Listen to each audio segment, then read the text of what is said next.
on a lake, paddling a canoe, just enjoying the day. But have you ever stopped to think about the absolute absurdity of what you're actually doing? Think about it.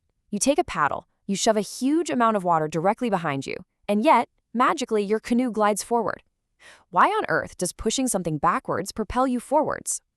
Well, it's an everyday puzzle that seems pretty simple on the surface, but it actually holds the secret to how every single thing in our universe moves. Welcome to this explainer.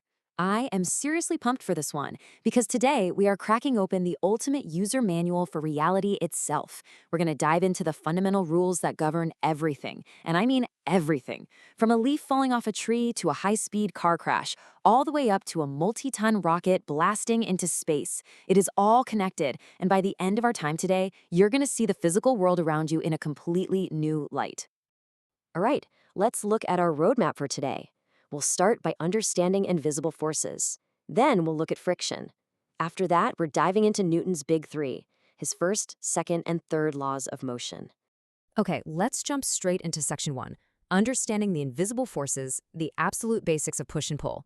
So before we can even begin to understand movement, we have to understand the invisible interactions that actually cause it. Every single change in motion, whether it's massive or microscopic, starts with the exact same core concept, force.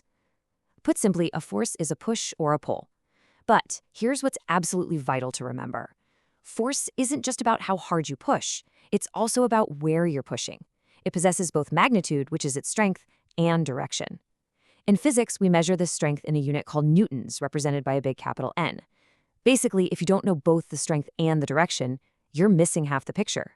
And a game of tug-of-war perfectly illustrates why that direction matters so much. Imagine two teams pulling on a rope. If they pull with the exact same magnitude of force, but in opposite directions, nothing happens. The forces cancel each other out and the rope doesn't budge. We call these balanced forces. But if the team on the left suddenly pulls just a little bit harder, well, the forces are no longer balanced. This creates what we call a net force, pointing toward the left team, and boom, you get movement. An unbalanced net force is the absolute non-negotiable prerequisite for changing how something moves. Moving right along to section 2, friction. The unseen antagonist opposing basically every move we make. So, you might be wondering, if all it takes to get moving is a net force, why do things in our everyday lives eventually stop? Right? If you roll a ball across the grass, it slows down and stops. Now, for centuries, this actually tricked the greatest minds in the world into believing that objects naturally just want to be at rest. But they were missing a massive hidden antagonist, friction. Whenever you try to, say, shove a heavy box across the floor, you aren't just applying force to the box.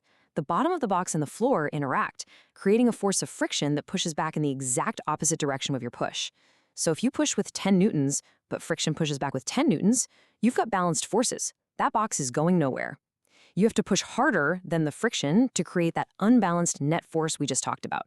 Which brings us to a pretty mind-bending thought experiment. Imagine a horizontal floor that is so perfectly smooth, friction just literally does not exist. Now imagine you give a block a good push across it. What happens? Does it slow down? Does it ever stop? Without that opposing force of friction to balance things out, the answer is a resounding no. It would just glide on indefinitely. It totally shatters the everyday myth that you need to constantly apply force just to keep an object moving. Let's carry that idea right into section 3, the first law, the inertia rule. Essentially, objects want to keep doing exactly what they are doing. You know, turning that specific thought experiment into a universal rule actually started with Galileo Galilei way back in the 17th century.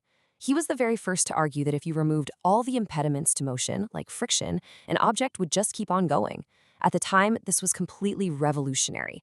Fast forward a few decades to 1685, and Isaac Newton takes Galileo's concept, gives it the name inertia to describe the stubborn tendency of objects, and frames his incredibly famous first law of motion. So if you remember absolutely nothing else about Newton's first law, just remember this. Objects are lazy. Like, incredibly lazy.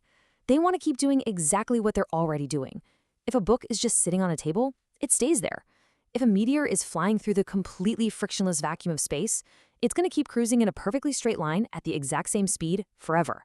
The one and only way to change an object's velocity, to speed it up, to slow it down, or to change its direction, is to interrupt it with an unbalanced net force. All right, section 4, the second law. This is the math of motion, where we link force, mass, and acceleration.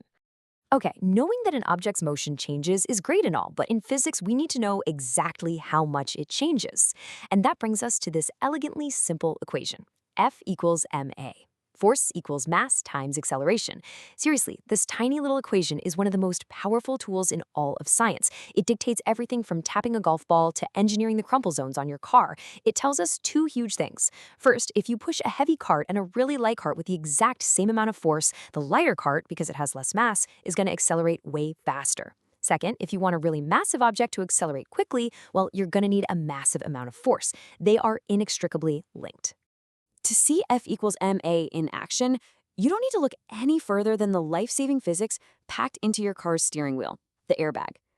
See, when a car crashes, the passenger is moving forward at a very high velocity and suddenly needs to be brought to zero velocity. That rapid change in velocity is an acceleration, or, well, a deceleration in the specific case. Let's actually walk through how this saves your life step by step. In a collision, your mass doesn't change, right? But we desperately need to control the force hitting your body. So how do we do that? By manipulating the acceleration. Instead of your head hitting a hard, unyielding dashboard and stopping instantly, which would be a huge acceleration and therefore a deadly amount of force, the airbag pops out to create a soft cushion. This cushion purposefully increases the time it takes for your head to slow down. Because it takes longer to stop, the acceleration is much smaller. And if we look back at our trusty F equals ma equation, a smaller acceleration mathematically guarantees a massively reduced